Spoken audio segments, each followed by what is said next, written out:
So I just picked up my new 2024 Duramax, and I'm super excited because today we are going to be installing the 3-inch Cognito leveling kit. As you can see from the factory, they do sit quite a bit lower in the front than they do in the rear. I was debating doing a 6-inch like I have on the 2015 Duramax, but the older I get, the lower my trucks are getting. I think the 3-inch Cognito leveling kit is going to be perfect on this truck, especially with the new wheels and tires.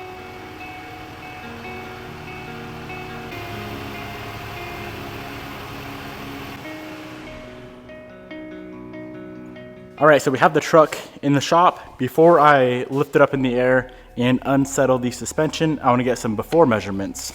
So from the ground to the fender, front is 40 3/8, and the rear is at 42.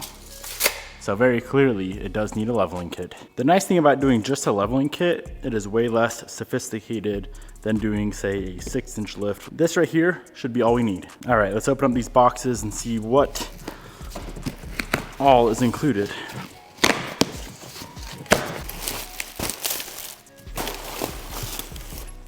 Beautiful upper control arms. Here we have a set of front shock absorber spacers. New set of U-bolts for the rear. Here's our 1-inch rear blocks and the torsion bar keys. This right here is everything we need to get this girl leveled out. Front and upper control arms, torsion bar keys, front shock spacers, 1-inch rear blocks, new U-bolts for the rear, and if we need, some instructions. So we are going to start by working on the front of the vehicle first.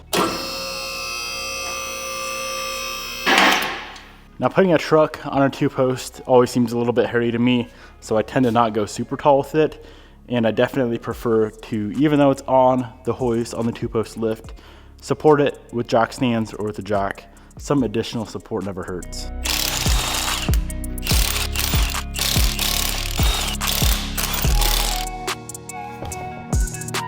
I must admit, working on a brand new rig definitely is a treat. We shouldn't have any rusted or stuck bolts whatsoever. All right, let's get this upper control arm swapped out.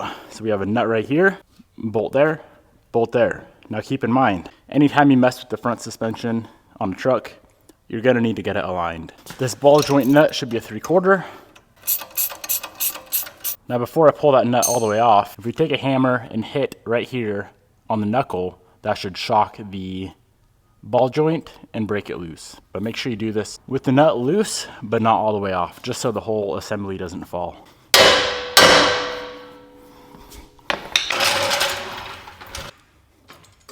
As you can see, I jacked up the entire assembly. Now we should be able to get this nut all the way off, slowly lower down the jack, and get this upper control arm removed. Now we have the 2 upper alignment bolts. The nuts take a 15/16 wrench. Pull the nut off, slide out the bolt, and the upper control arm will be off.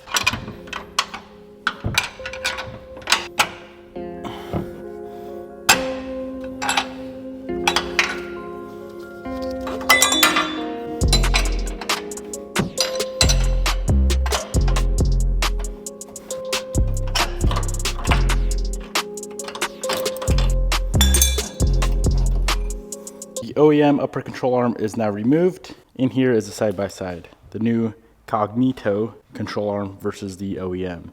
Now before this goes on, there's one small modification that we must make. This right here needs to be trimmed right where that yellow line is.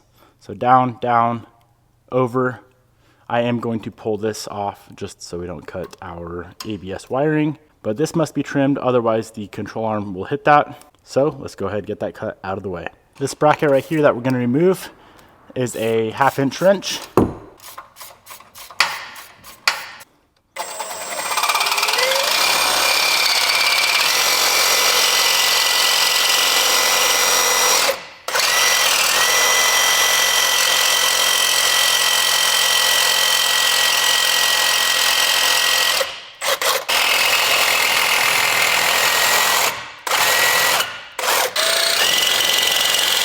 Couple minutes with the Sawzall. She's all cut up. Now, of course, it is going to be bare metal in a few little areas. So let's get her cleaned up with some brake cleaner. And just squirt a little bit of black paint on there so it doesn't rust. So I made my cut, slapped on some rattle can paint, looking factory, and now we are ready for the upper control arm. Now there's two different part numbers. We have the 8689, which is stamped into it, and the 8690. 8690 is passenger side, 8689 is going to be driver side.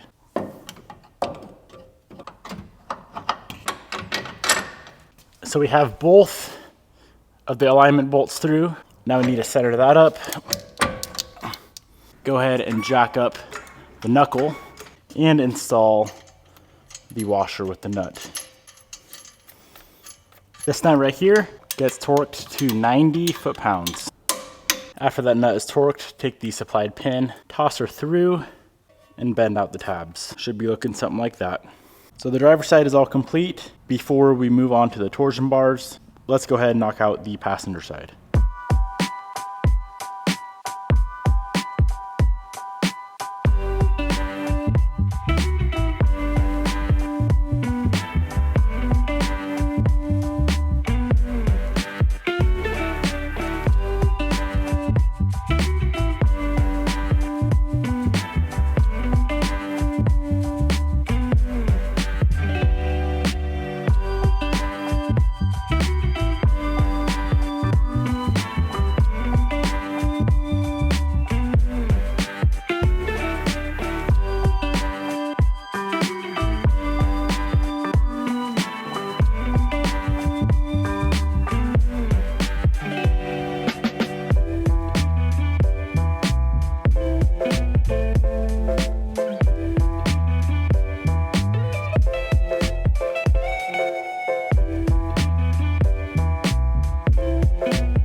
Both front upper control arms are now installed, and it is time for the next step. Next up, we are going to add in our front shock absorber spacers, or extenders you could call it. These guys will be a very, very simple install. I am going to maintain the factory shocks for now. She rides very, very nice, all stock. So I'm hoping if we keep the stock shocks on there, even though we're leveling it, it should still ride like a factory truck. So we have the two nuts on the top of the shock, one bolt and nut on the lower section. You don't need to take the shock all the way off to add in the extender, but I would highly recommend it. I'll show you why here in a second. OEM upper nuts takes a 7/8 inch wrench.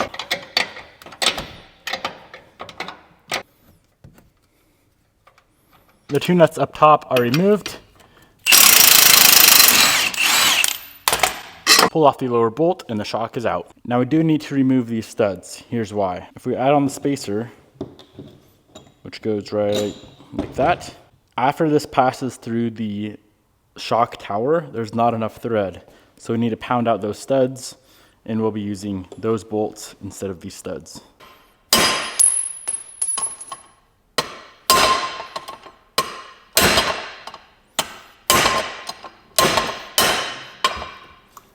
So we got the studs out. Let me give you a quick example of how this is going to be set up. So bolt with washer goes through, extender goes on, tower, or the frame rail, I guess you could say, goes on top of that, and then washer, nut.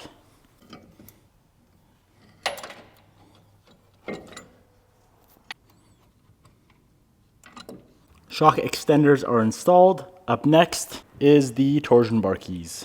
To get these guys installed, you do need a special tool. Not everyone will have this, but you can rent one at your local auto parts store. This is a torsion bar unloading tool, and it looks like that. So the first thing we're going to do is remove this torsion key bolt. Make sure you have your shock in, and make sure your truck is up in the air.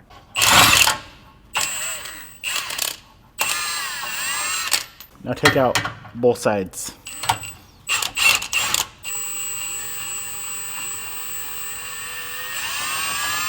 Now this piece right here pops out. In this case, we did not need the unloading tool. The torsion bar will slide forward. It's through here into the lower control arm. So if we just slide it forward, this key right here will pop out. The torsion bar keys are what is actually going to lift the truck. The shock spacers in the upper control arms, those were installed just so everything works. But these guys here, this is what actually lifts it. If we do a little side by side, you can see they have a different angle. Let's get this guy installed. So we're gonna put the key up in the slot, take our torsion bar,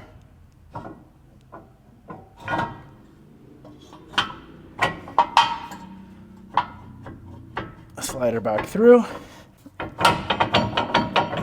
Now this is where we're gonna need that torsion bar unloading tool. As you can see, I cannot push the torsion bar key up enough to get this nut back in. That is where this guy comes into play. So this is gonna go up and over this cross member here.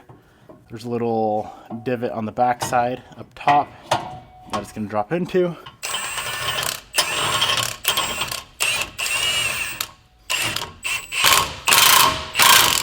Crank that guy down. Take this nut.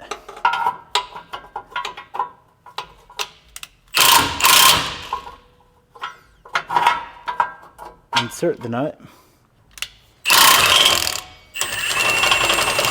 And release. Now as far as tightening these guys down, the torsion key bolt, I marked it before I took it out. And to start, I'm going to put it back in the same location. Just like that, passenger side is all finished up. All right, everything is finished up. Upper control arms, shock extenders, torsion bar keys.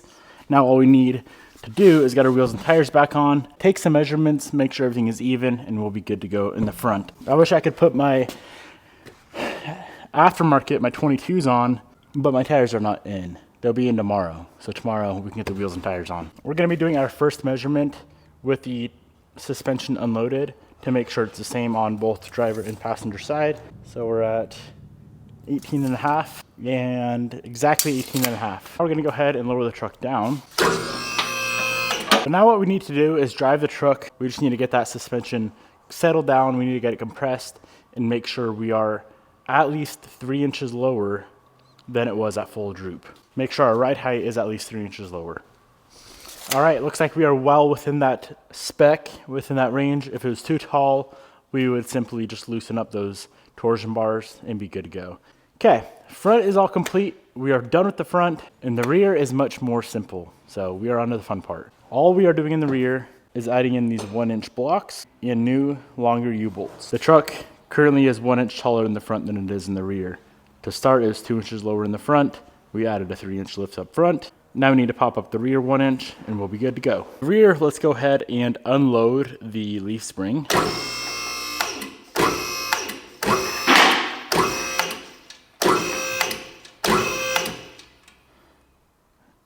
I want the tire on the ground, but just barely. So like that. We don't even need to pull off the rear wheels to go ahead and install the blocks. So here we're looking at the U-bolts, the factory U-bolts. Here's the nuts for the U-bolts. Leaf springs are completely unloaded. Wheel and tire are hardly on the ground. Let's go ahead, pull these 4 nuts off. 1 there, 2 in the back, 2 in the front, and then we'll slowly go up on the lift, just enough to insert that 1-inch block. It's gonna sit right in between the axle here and the leaf spring.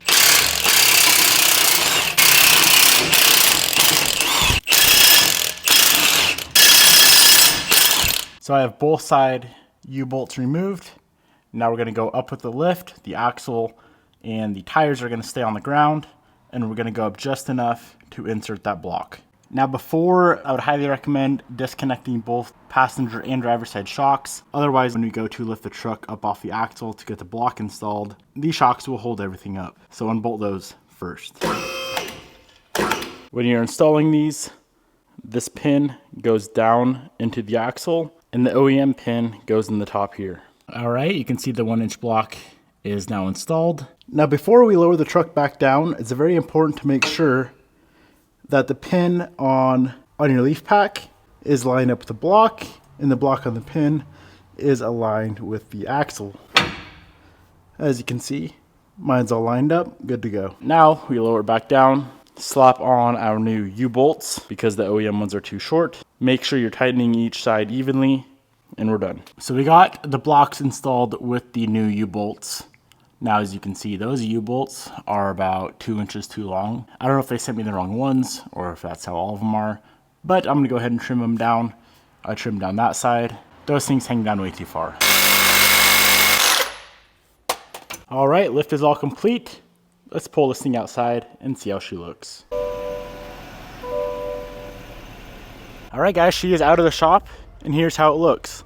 Let's take some quick measurements. The rear should be 1 inch taller than stock, front 3 inches taller than factory, and it should be pretty freaking similar, pretty even front and rear. So stock, the rear was 42 from the ground to the fender, and now it's at 43 in like an eighth.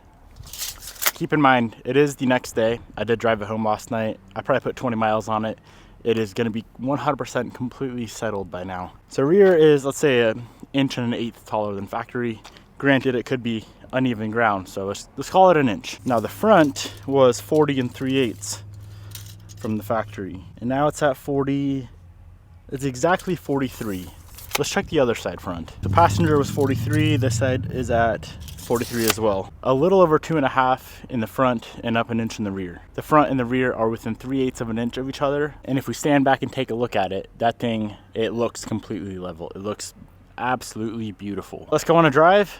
It should ride like stock. It does have factory shocks on it, so I don't know why it wouldn't ride like factory. Now, like I said at the beginning of the video, we will need to get this thing professionally aligned. Anytime you mess with suspension, you got to get it aligned. But I'm just curious how it's gonna ride. Hitting the first few little bumps, it feels 100% factory.